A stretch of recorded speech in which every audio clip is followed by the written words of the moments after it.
Break ನಂತರ ಸುವರ್ಣ ನ್ಯೂಸ್ಗೆ ಮತ್ತೆ ಸ್ವಾಗತ. ಗೊಂದಲದ ಗೂಡಾಗಿದ್ದ ಬಿಜೆಪಿ ರಾಜ್ಯಾಧ್ಯಕ್ಷರ ಆಯ್ಕೆ ವಿಚಾರಕ್ಕೆ ತೆರೆ ಬೀಳುವ ಸಾಧ್ಯತೆ ಇದೆ. ಯಾಕಂದರೆ ಉಪಮುಖ್ಯಮಂತ್ರಿ ಈಶ್ವರಪ್ಪ ಅವರನ್ನೇ ರಾಜ್ಯಾಧ್ಯಕ್ಷರನ್ನಾಗಿ ಮುಂದುವರಿಸಲು ಹೈಕಮಾಂಡ್ ನಿರ್ಧರಿಸಿದೆ. ಹೀಗಾಗಿ ಇನ್ನೆರಡು ದಿನಗಳಲ್ಲಿ ಈಶ್ವರಪ್ಪ ತಮ್ಮ ಸ್ಥಾನಕ್ಕೆ ರಾಜೀನಾಮೆಯನ್ನು ಸಲ್ಲಿಸಲಿದ್ದಾರೆ.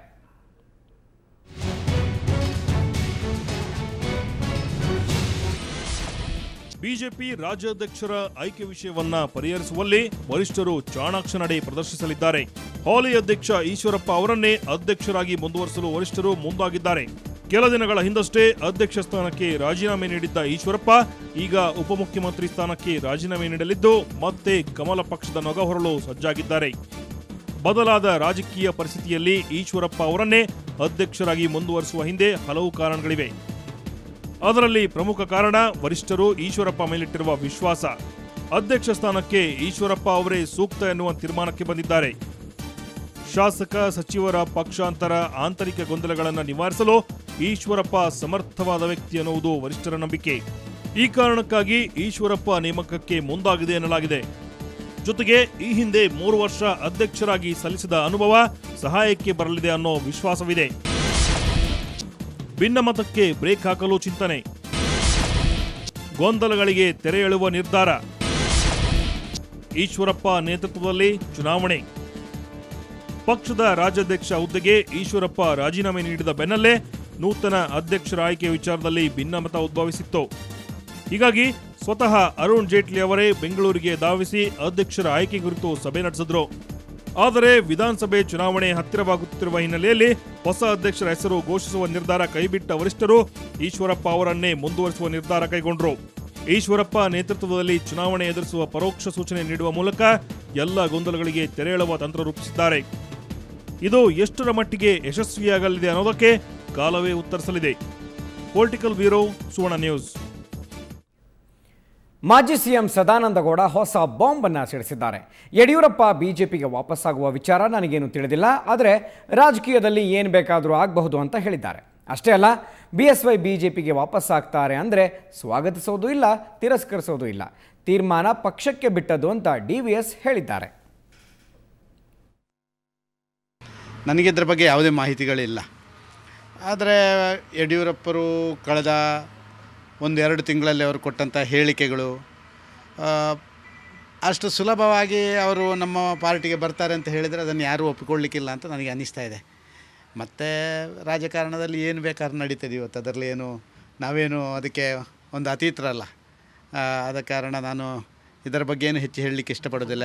ಏನಾದರೂ ಪಕ್ಷಕ್ಕೆ ನಮ್ಮ ಹಿರಿಯರೆಲ್ಲ ಒಪ್ಪಿಕೊಟ್ಟು ಕರ್ಕೊಂಡು ಬಂದರೆ ನಾವೊಂದು ಪಕ್ಷದ ವಿಚಾರಕ್ಕೆ ಬದ್ಧರಾಗಿ ಕೆಲಸ ಮಾಡೋರು. ಆದ ಕಾರಣ ಪಕ್ಷದ ತೀರ್ಮಾನಗಳೇನುಂಟು ಅದಕ್ಕೆ ನಾನು ಬದ್ಧನಾಗಿ ಕೆಲಸ ಮಾಡಲೇಬೇಕು. ಅದರಲ್ಲಿ 2 ಮಾತೇ ಇಲ್ಲ, ಮತ್ತು ಮಾಡ್ತೀನಿ.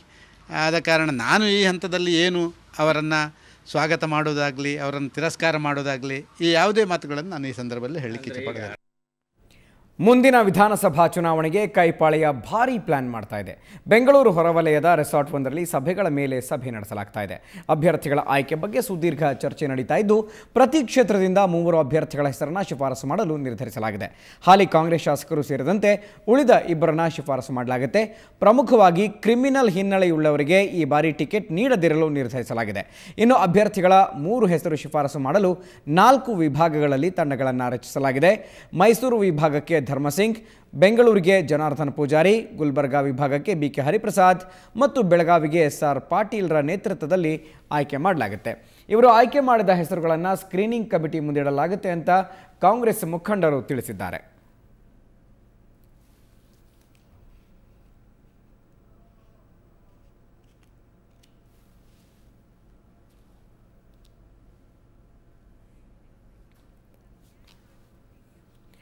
ಮುಂದಿನ ಲೋಕಸಭಾ ಚುನಾವಣೆಯಲ್ಲಿ ನಿರ್ಣಾಯಕ ಪಾತ್ರ ವಹಿಸುವ ಅಪೇಕ್ಷೆ ಹೊಂದಿರುವ JDU ಈಗ ಅಭಿವೃದ್ಧಿ ಮಂತ್ರದ ಮೊರೆ ಹೋಗಿದೆ. ದೆಹಲಿಯಲ್ಲಿ ಬೃಹತ್ ರ್ಯಾಲಿ ನಡೆಸಿದ ಬಿಹಾರ ಮುಖ್ಯಮಂತ್ರಿ ನಿತೀಶ್ ಕುಮಾರ್ ಕೇಂದ್ರದ ವಿರುದ್ಧ ವಾಗ್ದಾಳಿ ನಡೆಸಿದ್ದಾರೆ.